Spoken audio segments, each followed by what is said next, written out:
Biden's disgraceful rhetoric. He's still comparing 2023 Republicans to 1965 Democrats. Many media folk still cling to the belief that President Joe Biden's serial falsehoods represent a sort of grandfatherly charm, a harmless desire to spin compelling yarns. But Americans have been paying a heavy price for his tall tales about the economy. Sunday brought a reminder of how poisonous his distortions can be to our public discourse. What might have been a somber and serious remembrance on Sunday of the brutality of Jim Crow Democrats and the courage of civil rights demonstrators was simply used as a backdrop by Mr. Biden for vicious and false attacks on contemporary Republicans. Speaking on the 58th anniversary of Bloody Sunday, when peaceful marchers were brutally beaten by police on the Edmund Pettus Bridge in Selma, Alabama, Mr. Biden outrageously pretended that his political rivals are seeking to prevent people from learning of this history. Mr. Biden said, according to the White House transcript, "The truth matters, notwithstanding what the other team is trying to hide. They're trying to hide the truth.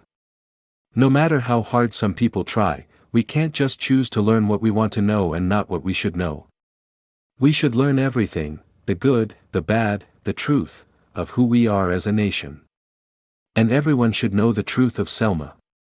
Those covering the event knew exactly what Mr. Biden was doing.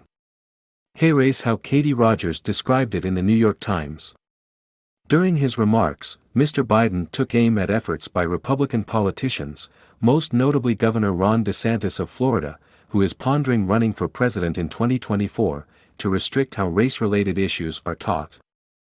News consumers could easily come away with the false impression that 2023 Republicans are nearly as bad as 1965 Democrats.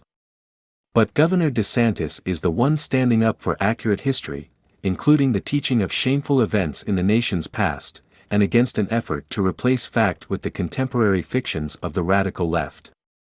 Biden allies at the country's largest teachers' union have been pushing Marxist narratives that struggle to meet even the editorial standards of Comedy Central. Mr. Biden is attempting to mislead voters on this subject because he knows that if he explained what Mr. DeSantis is really opposing, most voters of all backgrounds would agree with the Florida governor. This outrageous smear on the court wasn't the end of the fact-challenged rant.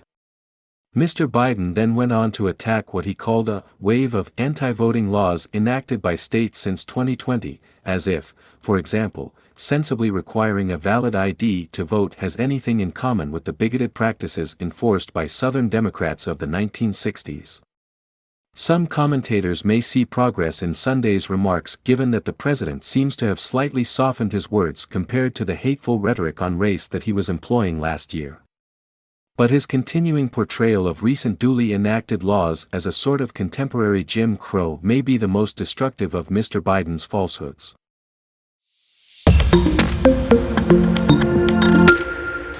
Biden's disgraceful rhetoric. He's still comparing 2023 Republicans to 1965 Democrats.